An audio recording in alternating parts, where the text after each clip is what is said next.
I'm here because my faith believes that every person has inherent worth and dignity.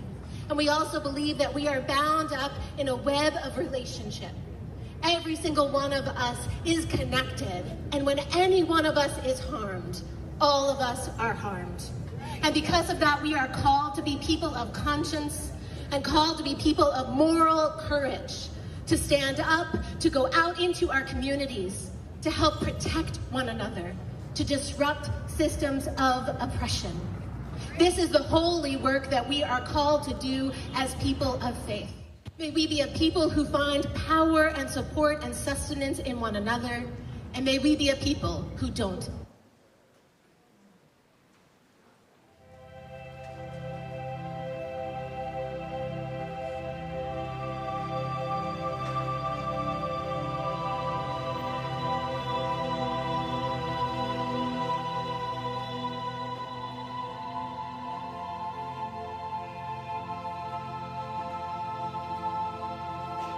Every person deserves to be treated with dignity. No policy, no office, no administration has the authority to erase this truth. When those entrusted with governing abdicate their responsibility to protect the common good, when Congress fails to hold power accountable, faith communities are not free to remain neutral.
Breathe, said the wind.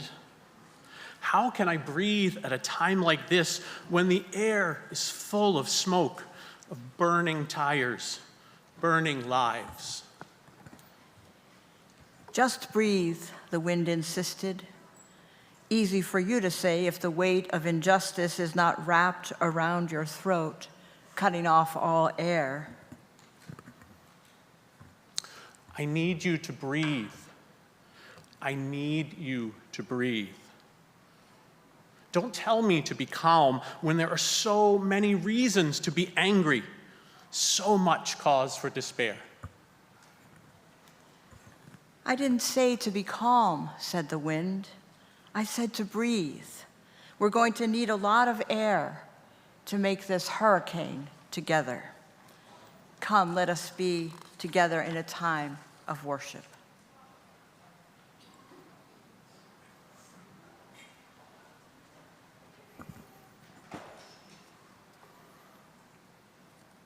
Con espíritu de reverencia, reconocemos que nos juntamos en la tierra de los Kumeyaay. Al extender esta vela, reafirmamos nuestro compromiso de cultivar relaciones significativas con los habitantes de esta tierra, de trabajar juntos por la justicia y la equidad. In a spirit of reverence, we acknowledge that we gather on the land of the Kumeyaay. As we light this candle, we affirm our commitment to cultivate meaningful relationships with the people of this land and to work together for justice and equity. I invite you to rise in body or spirit and join me in singing number 1015, I Know I Can. The words are also on the screen.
Good morning.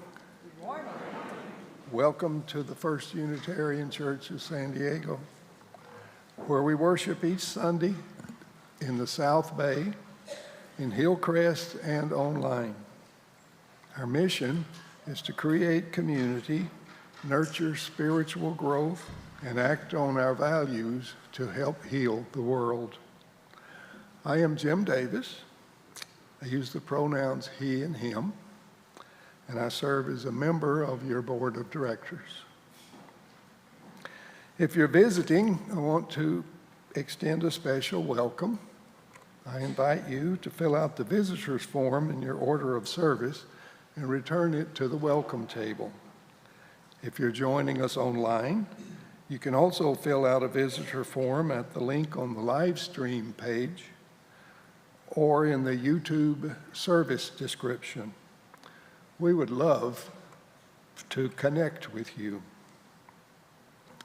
If you've been coming for a while and are starting to feel that this is your spiritual home, consider becoming a member of this beloved community. If you would like to explore what it means to be a member or have questions about the membership process, you're invited to meet with Marcia Buller here in front of the meeting house after the service. Thank you. That's Marcia Biller. That was my poor handwriting. Welcome to this space.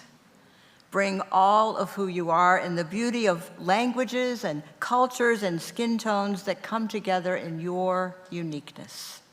You are welcome here in all of the ways you experience and express gender.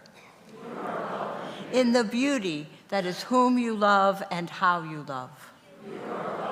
In all the ways you live, move, and experience your embodied self. With all of the religious and ethical traditions that inform your spiritual life. Together, may we live into our shared values with love at the center.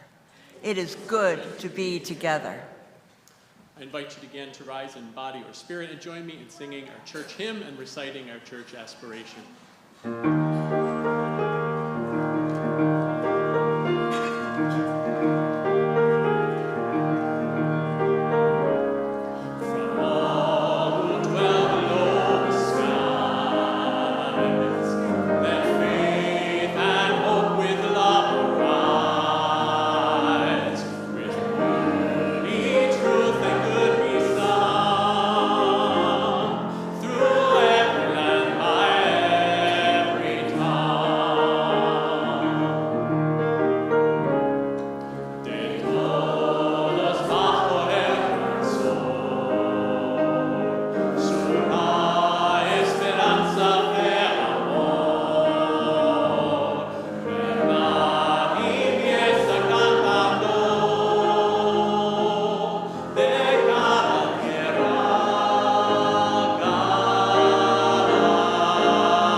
Good morning, friends. Whew, I don't know how many corners of the sanctuary I can be in one service. I'd like to invite any of the children or youth who would like to come up and join me for the Time for All Ages. And while they're coming up, I'd just like to highlight all of the many things you can do today after the service during second hour. We have UU History in room 321, Parents Lounge in 114A. There's childcare in 113. You can have a conversation with Reverend Kristen in room 323. And there is an apartheid-free workshop with Rabbi Alexis and John Falkingham in the common room. Hi, friends. How you doing? Oh, hello. Oh, hi. Well, friends, today we're thinking about how we can sustain each other in times like these. And I don't know about you, but for me, one of the things that sustains me is being together with you in community. And so our Time for All Ages today, the book is called Together. One star shines as distant light. And when the stars shine together, they make our galaxy. One bee wanders through my garden. And when bees work together, they are a colony. One bird calls into the wind. And when birds call together, they make a cacophony.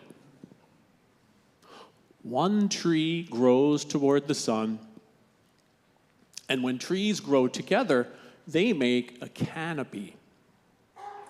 One voice sings a tender song. And when voices sing together, they make harmony. One instrument plays an unforgettable beat. And when instruments play together, they are a symphony. One mountain rises to a mighty peak. And when mountains rise together, they are majesty. One wave is a surfer's dream. And when waves move together, they are an endless sea. One of us can make a home. And when we come together, we are a family.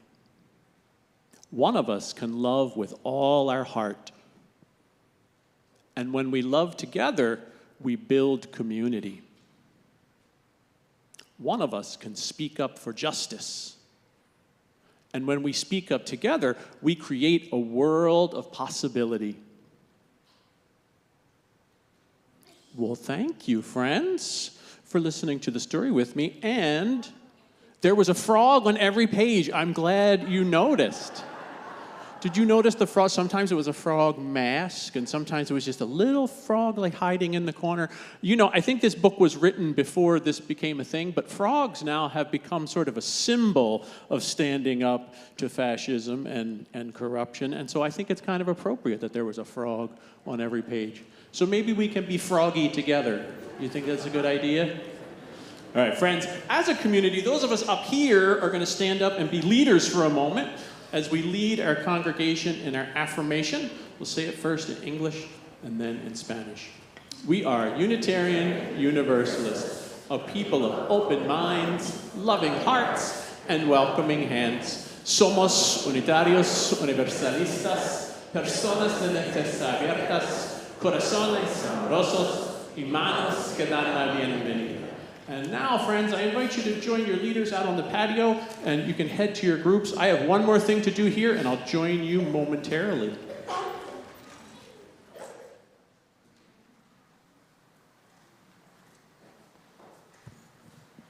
Yes, Tony will be in the parking lot after worship to detail your car if you...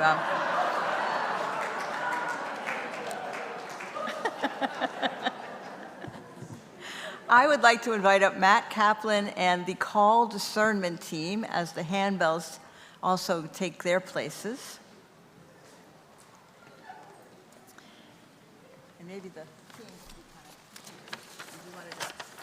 can We're good. Thank you, Reverend Justine. Hi, everyone. I'm Matt Kaplan, pronouns he and him. I'm a proud First UU member for the last 9 years or so. And standing with me are the other members of the call discernment team, appointed by your board to facilitate a process that will climax 1 week from today as we discuss and hopefully vote on whether to call Reverend Kristen as our associate minister. I hope all of you, or most of you, have heard that really warm and welcoming video that Tony has created. It was lovely, and it's now why I am afraid I feel obliged to play the bad cop. We worry about achieving the magic number that we must have to move forward to a vote. That quorum number is 144. Now, I did a quick, inaccurate count of how many people are here today. Not quite there. And of course, a lot of folks here, puzzlingly enough, are not members. And only members can vote, and only members count toward the quorum. So we need all of you who are members. Other congregants, of course, are welcome, but we also need you to play your part in making sure we achieve that number we need. Now, fortunately, members who join us online next week for the meeting, and there will be a link to be able to join us, not via Zoom, but as a YouTube live stream. And members who join online will also be able to vote, of course, because you'll do that through an online poll. I don't want to say that the quorum is more important than the vote, but after all, no quorum, no vote. So, that message is painfully obvious, but the actual experience should be anything but painful. So here's what to expect next Sunday, right after the service if you're here with us in person. First, we'll enjoy what my teammates assure me will be special heavy snacks in the hall. Now, I'm as curious to see what these are as you are. Then at 11:30 a.m. sharp, we will gather again right here, first to spend a few minutes, maybe 10 or 15, sharing our final thoughts. Martha suggested thinking of this as if it were an Iowa caucus, a brief one, rather than, just driving by a box and dropping your ballot in. What fun is that? Then we'll vote, of course, and then we will wait together. We think and hope that the tally will only take about 20 minutes, let's say 30 minutes tops. And we will then, of course, share the results. But wait, there's more. Assuming all goes well, we'll head back to the hall for special desserts. So speaking of special, Reverend Kristen, you heard Tony mention that she's going to be in room 323 at 11:15 today. That's right. And that is to allow anyone who still would like to share concerns or questions with her face-to-face. That will be happening, as I said, in room 323 at 11:15. There are two other opportunities. At 3:15 today, those of you who will be at South Bay or would like to head down there, Kristen will be there as well with Susanna from the Call Discernment team helping to facilitate. Leland will be with her at the 11:15 meeting today. And then, if you prefer to do this online, she's going to be available Wednesday, let me see if I can find the time, at 5:30 p.m., and that will be via Zoom. All of this is on the First UU website. There's a link to the page about the call discernment process on the homepage of the website. You can find everything we hope you can find everything you need there. I'll leave you with this suggestion from the team, which of course is Susanna, Leland, Christy, and Martha. Make it your responsibility to tell another member, maybe a friend who isn't with us here today, how very important this will be to our future. I like to think of it as a first big step toward that future, one that will soon see us choosing a new and permanent lead minister. So please help us make this a decision, an inflection point that First UU members will look back on with satisfaction and pride. So thank you, and see you next week. Sorry? Oh, I've been reminded there will be childcare available for those who need it. And let's offer some more love to our call discernment team. They have just done beautiful work over these many months.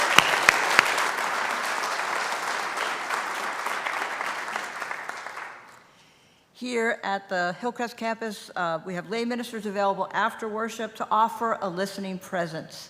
If you have something on your heart that you would like to share. This morning, our lay minister is Michael, wearing the yellow scarf. He will greet you out on the patio after worship. And if you'd like to take a tour of this beautiful campus, you can do that immediately following worship. Today, our tour guide is Marge Wergel. She'll meet you right up here after the postlude, and you can take in some of the many gems of this beautiful campus. One of the ways that we live our values in the larger world is by sharing our offering each week with an organization that works for justice. In the months of February and March, we will be sharing our offering with UU Rise. That was founded in 2007.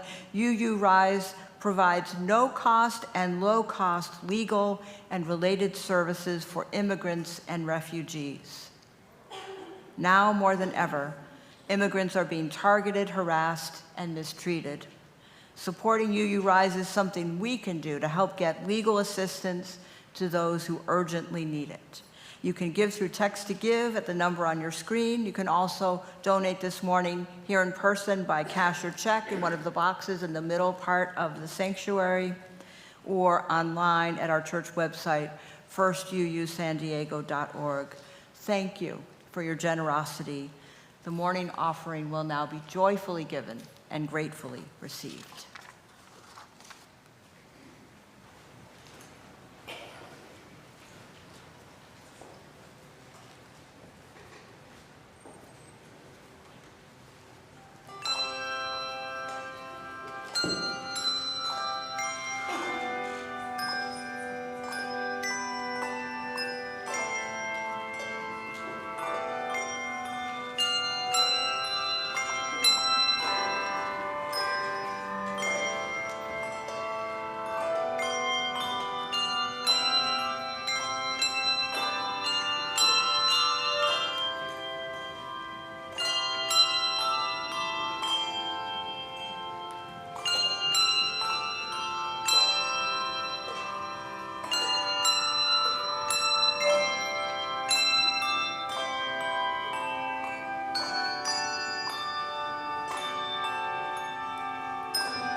Let us enter into a time of meditation or prayer and hear these words by the Reverend Kate Lohr, written in honor of Anne Lamott.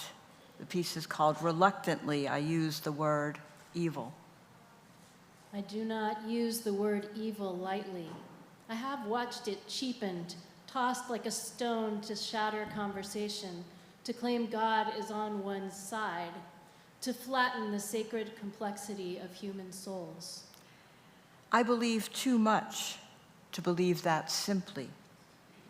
I believe creation is holy. Every river vein and breathing body, every migrant footstep and rooted home, every child learning belonging from the people who love them.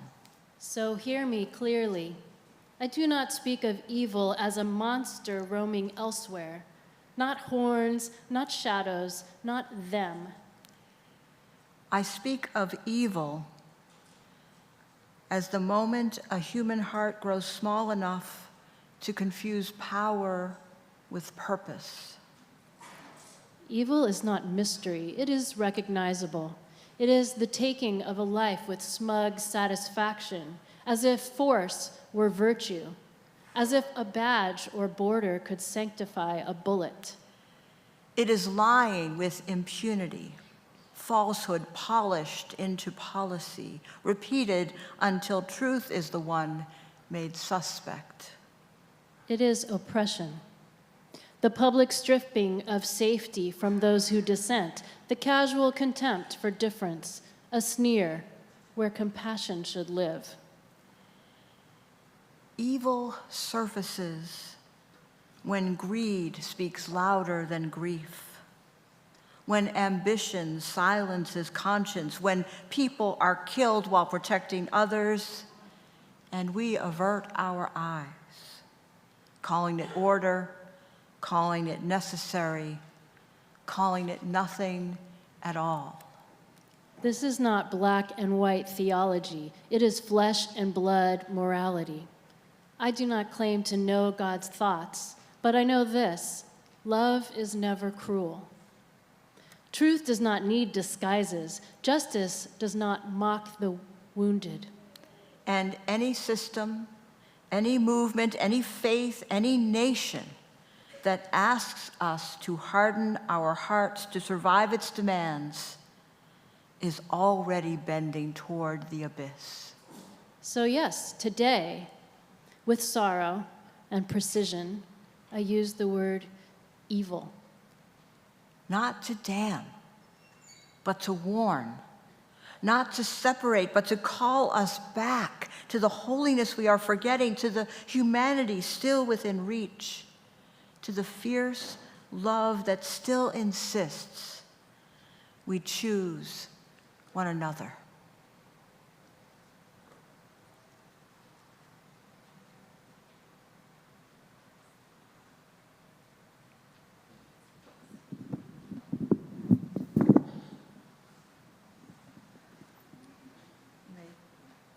You may stay seated, but let us sing together Pat Humphrey's song, Peace, Salam, Shalom.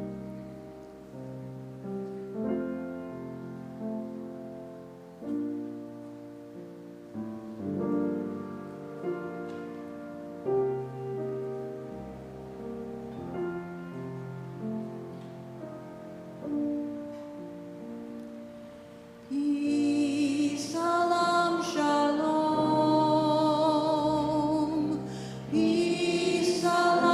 shalom.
Last week, I expressed my appreciation to you for allowing and encouraging me to go to Minneapolis.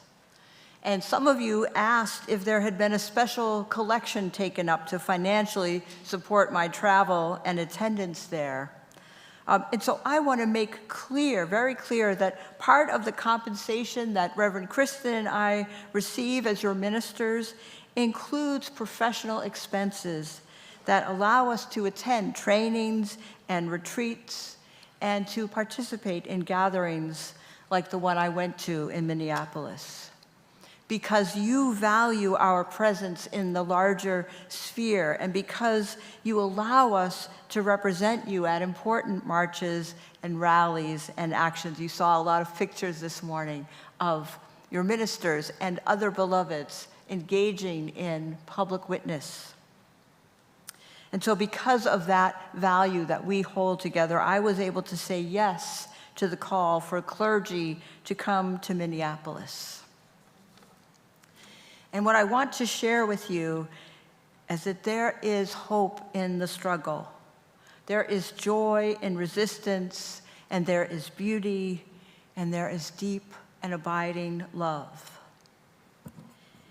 Now, organizers were already planning for a general strike on Friday, January 23rd. Businesses, schools, museums were all asked to shut their doors, and for the public to avoid spending money on that day, except in support of small, local, and especially immigrant-owned businesses. Planning for that day was well underway when someone had the idea to reach out to clergy from around the country and ask them to come to Minneapolis to be part of and bear witness to this movement that is growing in the Twin Cities and beyond. With only a few days to plan for what they imagine might be as many as 500 clergy arriving, they reached out to the church with the biggest sanctuary in town, and local clergy asked if, they asked this church, could we borrow your sanctuary and your whole space for the entire week, day in and day out? And they said yes.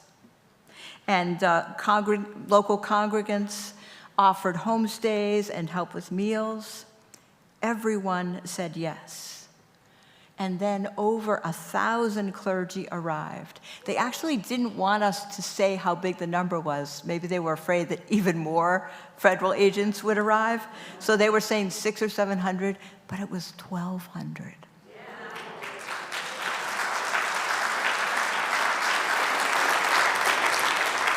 In like 2 days, 3 days notice. And of those 1,200 clergy from across many different faith traditions, 200 were Unitarian Universalists.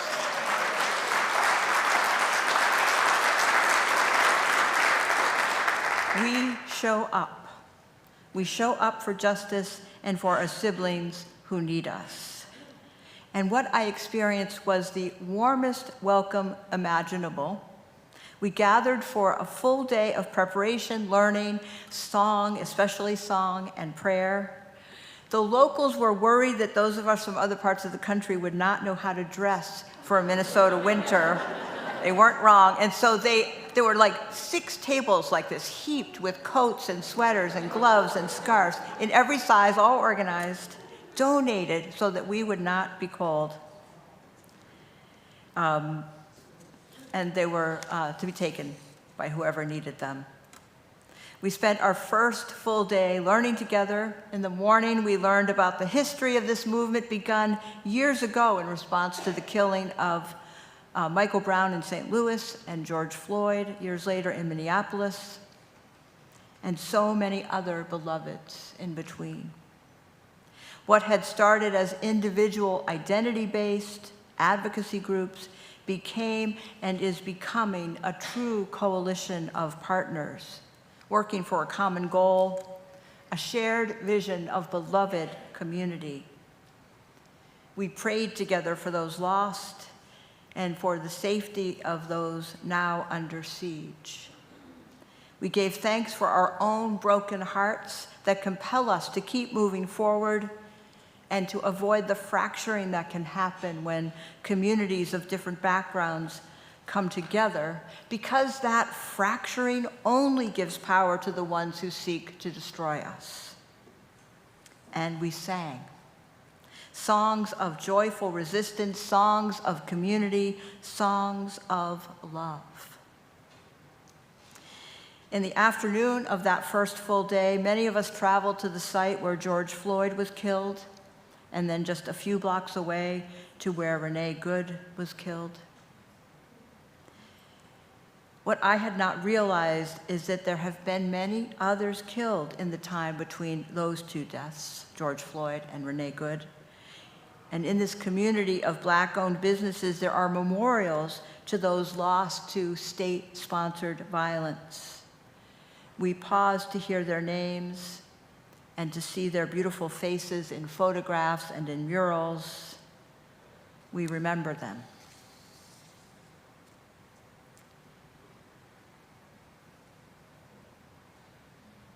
And then the next day, there were several smaller actions before the big march and rally.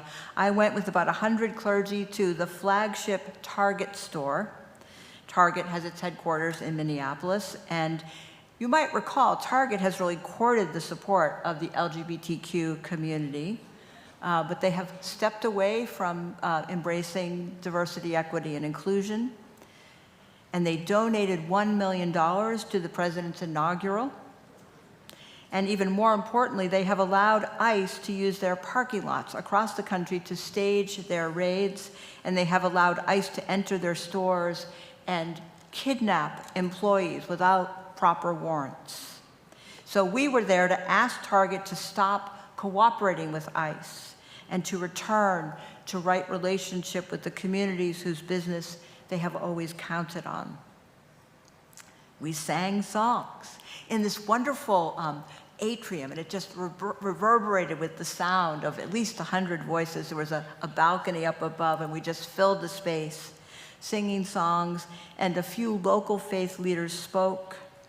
And then we left peacefully and continued singing outside, drawing good attention from the locals. I was proud to be part of that action, and we may be called to do something similar here. There may be a call to go into businesses like that one and raise our voices in song and invite them back into community.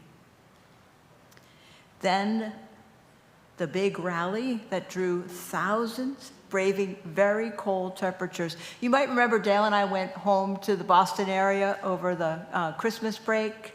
It was cold. This was so cold. 22 below zero. Thousands of us in the streets in frigid Minneapolis air, and then a rally in the big arena, which holds 22,000 people. And I tried to get a ticket to go. The tickets were free, but you had to register, and it was sold out. So not every seat was full, but you could not get in. There were watch parties around the city. And then, of course, we finished the day with a church supper at First Universalist and closing worship that evening with poems and songs that allowed us the space to feel our feelings about all we had witnessed and experienced. Early the next morning, I got on the plane back here to San Diego, and while I was in the air, I received word that an observer had been killed, Alex Preddy, an ICU nurse at the VA hospital. He was a trained ICE observer, and when a fellow observer was pushed to the ground, he offered her assistance, and then he was attacked by several agents, and once on the ground and subdued, he was shot several times. 10 shots were fired. And since the deaths of Renee Good and Alex Preddy, we have been reminded that Keith Porter was killed in LA on New Year's Eve by an off-duty ICE officer. Keith had fired his gun in the air to celebrate the new year, now probably something he should not have been doing. An LA police officer might have fined him, might have seized his weapon, charged him with making too much noise, or even of endangering the lives of the people around him. And yet, an off-duty ICE officer with no legal right or responsibility for law enforcement drew and fired his weapon, killing Keith Porter. Horror stories involving ICE abound. 5-year-old Leon Ramos, taken with his father from Minneapolis and moved to a detention center in Texas, concentration camp, with horrible conditions, inedible food. A judge has ordered their release, and I hear as of this morning, they are home. May Liam soon recover from this trauma of being taken away from his mother, taken someplace where his father could not keep him safe. Being there was an intense experience, and it was very uplifting. I learned that, maybe you heard this in the news, that the city of Minneapolis has been nominated for the Nobel Peace Prize.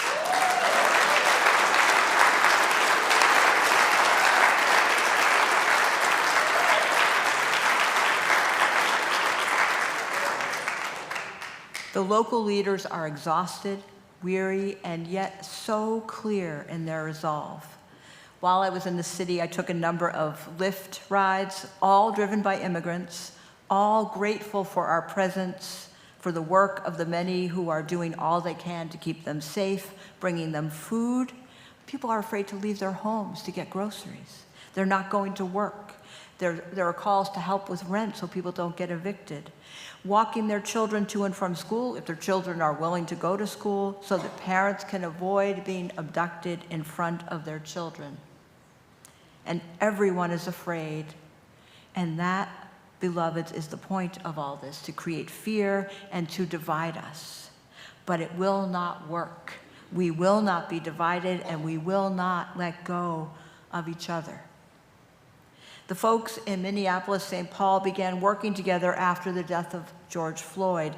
They reached across differences of identity, religious background, theology, class, race, and formed a powerful coalition of organizers and activists. And when ICE descended upon them, they were ready. They learned from the experiences of Chicago, and they are sharing what they have learned with the folks in Maine, and they will share their wisdom and knowledge with us if and when we experience a surge in ICE activity. Bearing witness, recording encounters, alerting each other to the presence of ICE can save lives. We will prevail because we will not turn away.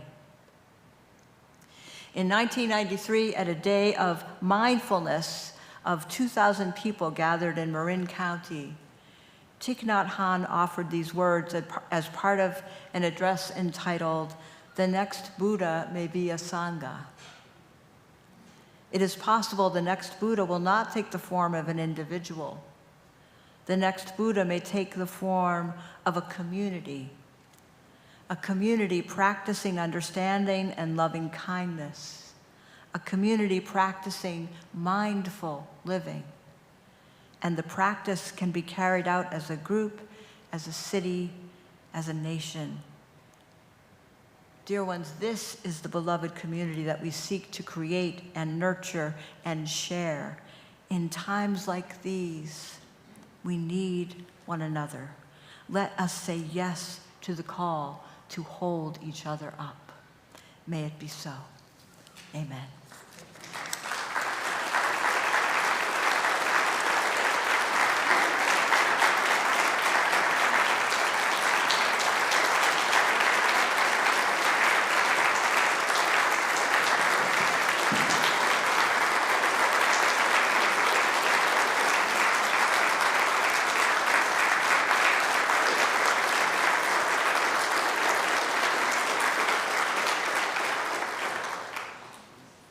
In body or in spirit, please rise.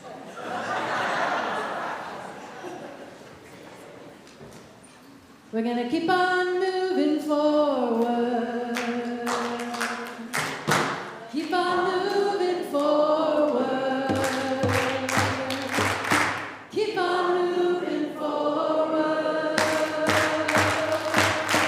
Never turning back.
Can't hear? Oh, here you go. We are here in religious community not to protect our hearts from breaking. We are here together to borrow courage for the task of coming alive. We are here so that together we might heed the admonitions of beauty, answer the call to create, to protect, and to preserve. Amen. Blessed be.